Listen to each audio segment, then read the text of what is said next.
Assalamualaikum warahmatullahi wabarakatuh. Halo semuanya, kita ketemu lagi dalam pembahasan tentang materi tata kelola teknologi informasi dengan bahasan capability dan maturity level assessment dalam COVID 2019. Di pertemuan sebelumnya, kita sudah membahas tentang capability dan maturity level.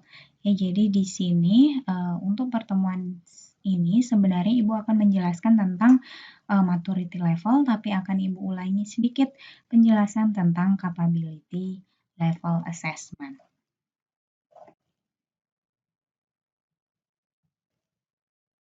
Oke, jadi untuk outline masih sama ya. Jadi ada penjelasan tentang capability level, maturity level assessment, lalu cara mencapai maturity level dan bagaimana kesimpulannya.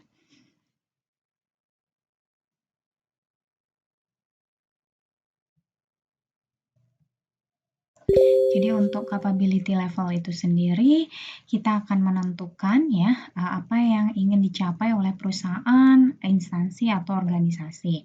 Jadi penjelasan secara singkat saja untuk kapabilitas proses di sini adalah kita menginginkan supaya level yang ada pada perusahaan tersebut atau instansi tersebut itu sudah melewati level kapabilitas yang dipunyai.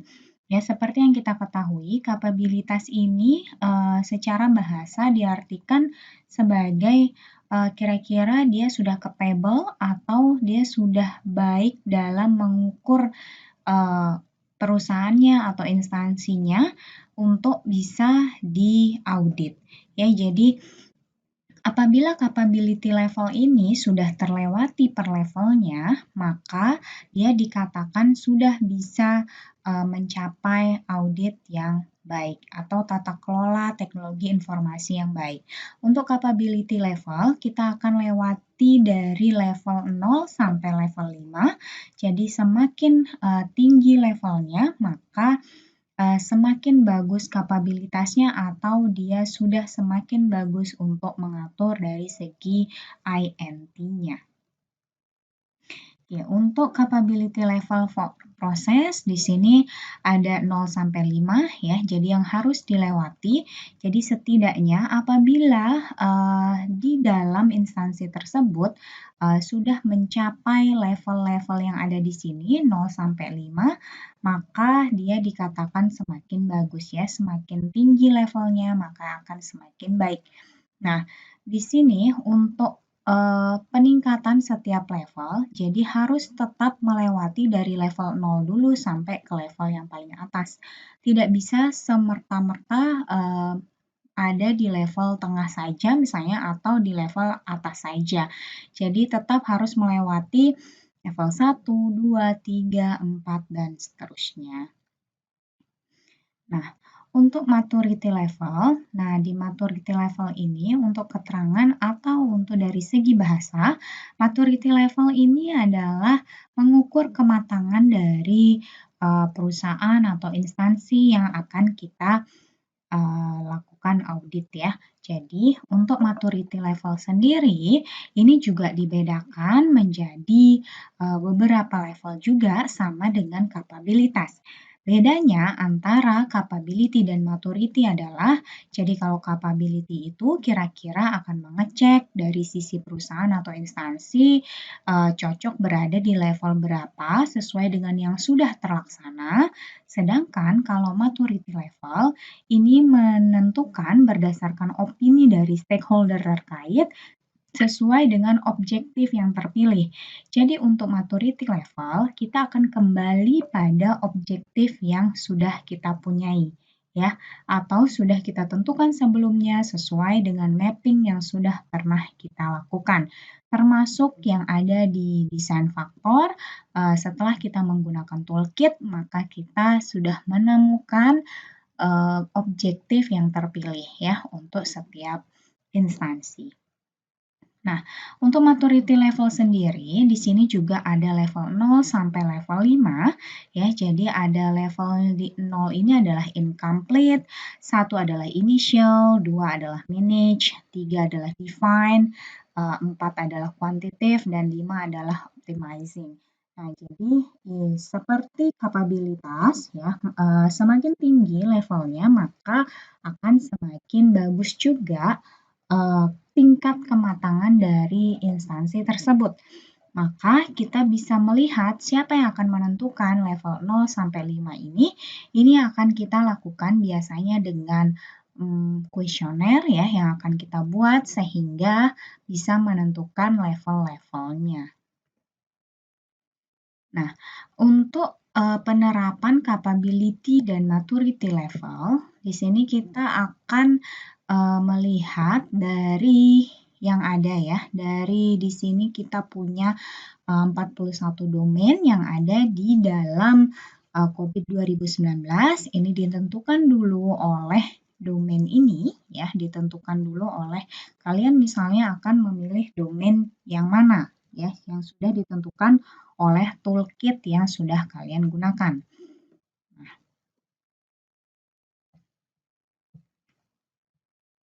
Setelah itu, kita misalnya ini akan memberikan contoh, misalnya mencoba dengan framework government yang EDM 01. Di mana EDM 01 ini dijelaskan atau penjelasannya adalah Ensured Governance Framework Setting and Maintenance. Nah, kalian cek dulu pada buku terkait ya. Jadi apa description-nya dan apa purpose-nya ya. Jadi apa deskripsinya tentang EDM 01 dan tujuannya seperti apa. Nah, di EDM 01, kalian bisa lihat di file PDF Framework Governance di halaman 29 sampai 31.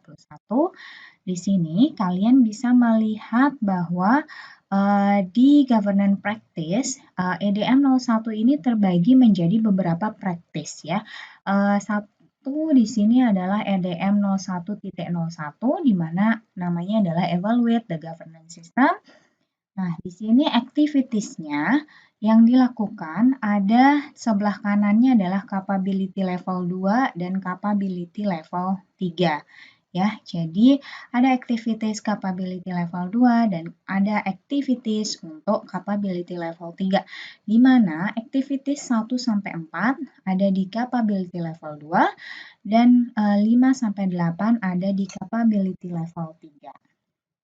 Sama juga untuk praktis selanjutnya, EDM 01.02 di sini juga punya pembagian dua capability level yang harus dicapai dengan berbagai activities yang ada di sebelahnya. Ya, jadi ada 7 activities di mana terbagi menjadi 2 capability level. Activitiesnya yang 1 sampai 3 untuk capability level 2, yang 4 sampai 7 untuk capability level 3. Nah, begitupun yang EDM 01.03, yaitu Monitor the Governance System. Di sini kebetulan untuk capability levelnya yang aktivitasnya atau activitiesnya untuk mencapai capability level 3 ada 1 dan ada 5 ya capability level 4 ya untuk mencapai capability level 4. Nah, kalau kita gambarkan di sini seperti ini ya, ada EDM 01 ya, Ibu coba gambarkan menggunakan bagan supaya lebih dimengerti dan dibedakan menjadi warna-warna seperti ini. Nah, ada EDM 01.01, EDM 01.02, EDM 01.03, di mana EDM 01 tadi ada 8 ya, 8 activities, di mana activity 1 sampai 4 ini untuk capability level 2 ya, sama. Jadi warna orange ini adalah untuk capability level 2, warna hijau ini untuk capability level 3 ya, cara mencapai atau activities yang harus dilakukan untuk bisa mencapai capability level 3 serta yang biru ini untuk capability level 4. Nah, kalau dijabarkan lagi bisa kita tuliskan seperti ini ya. Capability level 2 dimiliki oleh EDM 01.01 dengan beberapa aktivitas ya. Jadi di sini kalau di total semua jumlahnya adalah 21 aktivitas. Nah, untuk memudahkan, kalian bisa membuat bagan atau tabel seperti ini, ya, di mana di samping sini, di kolom pertama ada aktivitasnya, serta di sini adalah kira-kira praktis yang mana, governance praktisnya, lalu kesimpulannya seperti apa. Ya, jadi di sini kalian bisa mengecek satu persatu ya, capability level keberapa ya. Ini ada capability level 2 dulu ya. Lalu setelah itu kita bagi lagi berdasarkan praktisnya ya. Nah, di sini EDM 01.01, di sini EDM 01.02 dengan pencapaian capability level 2. Kalian bisa menuliskan ya. Jadi di sini bisa kalian lakukan ditranslate dulu. Setelah itu kalian bisa mengisi kesimpulannya yang ada di kanannya dengan cara wawancara mungkin ya ke pihak stakeholder ya. Oke.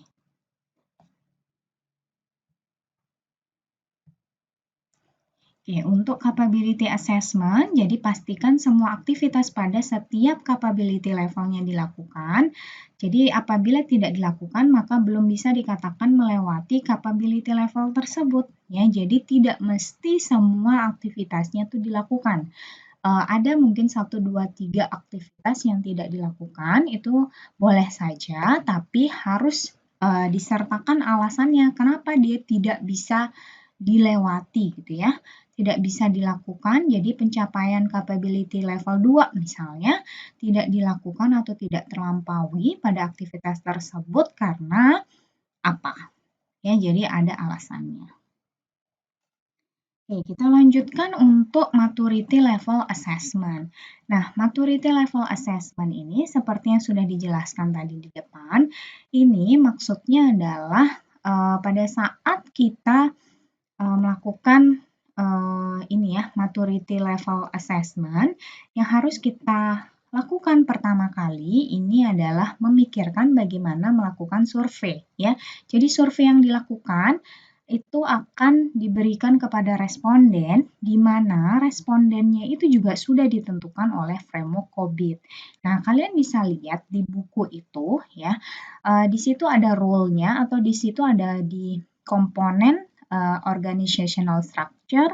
Nah, di sini yang memang harus mendapatkan ya, yang memang harus mendapatkan kuesioner itu adalah dari sisi ini ya. Di sini ada penjelasannya, ada board, ada executive committee, ada chief executive officer, lalu ada chief information officer, dan ada IT governance board. Nah, kebetulan untuk EDM 01 ya, EDM 01 ini lebih ke arah governance, di mana governance-nya itu ingin diperbaiki ya. Nah, karena ini ke arah governance, maka yang menjadi penting banget mendapatkan questionnaire survey adalah dari sisi stakeholder ya. Walaupun di sini juga sudah terbagi ya, ini kita sebut sebagai RACI chart ya. RACI chart di sini adalah responsible ya. Jadi RACI kita bisa tuliskan di sini ada RACI chart ya. Ada RACI ya. RACI chart ini sebenarnya artinya adalah untuk R-nya adalah responsible, A-nya adalah accountable, C-nya adalah consult, dan I-nya adalah inform. Ya, jadi di sini kalau kita lihat untuk yang memang penting banget adalah dari sisi ini ya, dari sisi board ya, jadi accountable di sini, responsible juga executive committee dan seterusnya ya. Jadi di EDM 01.01 yang penting adalah boardnya, executive committee. Ini juga gimana caranya menentukan? Kalian menentukan board, executive committee, chief executive officer dan seterusnya ini kalian bisa lakukan dengan melihat struktur organisasinya. Struktur organisasi yang dimiliki oleh instansi itu biasanya board ini adalah kepalanya, biasanya mungkin ya kepala dinasnya, lalu executive committee ini kira-kira di bawah kepala dinas yang memang menjadi eksekutif ya di sana, lalu mungkin ada CEO-nya siapa ya, jadi yang setara dengan kepala dinasnya, mungkin sekdisnya atau yang lain ya. Kalau Chief Information Officer ini berarti kalau dari sisi Information Officer berarti dia dari sisi IT ya. Nah, itu dia. Lalu terus INT juga governance board-nya kira-kira ada atau enggak. Di sana perlu dicek satu-satu. Oke. Jadi ini untuk penentuan dulu siapa yang mendapatkan ini ya, siapa yang mendapatkan di sini mendapatkan sisi kuesionernya.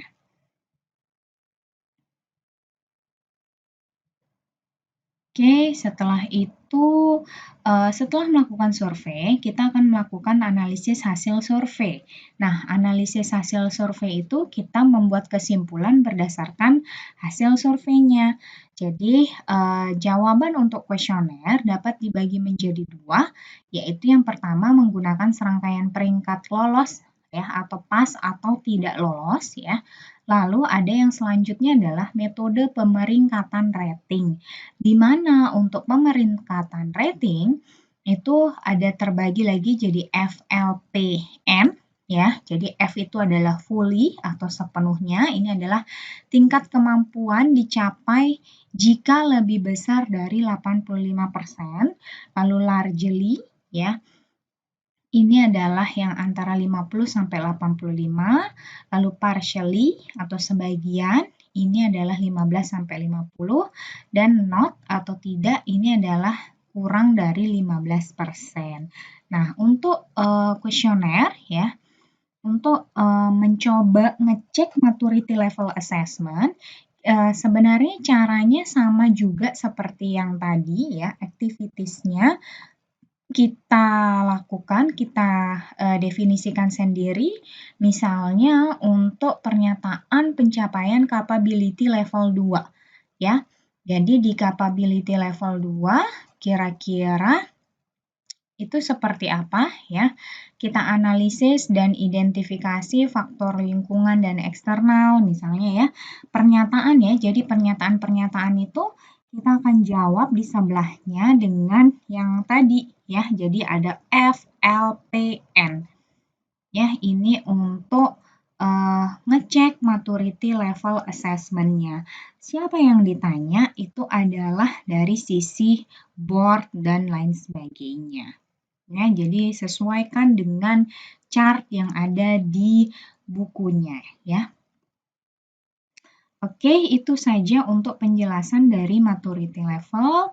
Pertanyaan akan kita temukan kemudian ya. Silahkan bertanya apabila memang ada yang masih belum jelas. Terima kasih. Assalamualaikum warahmatullahi wabarakatuh.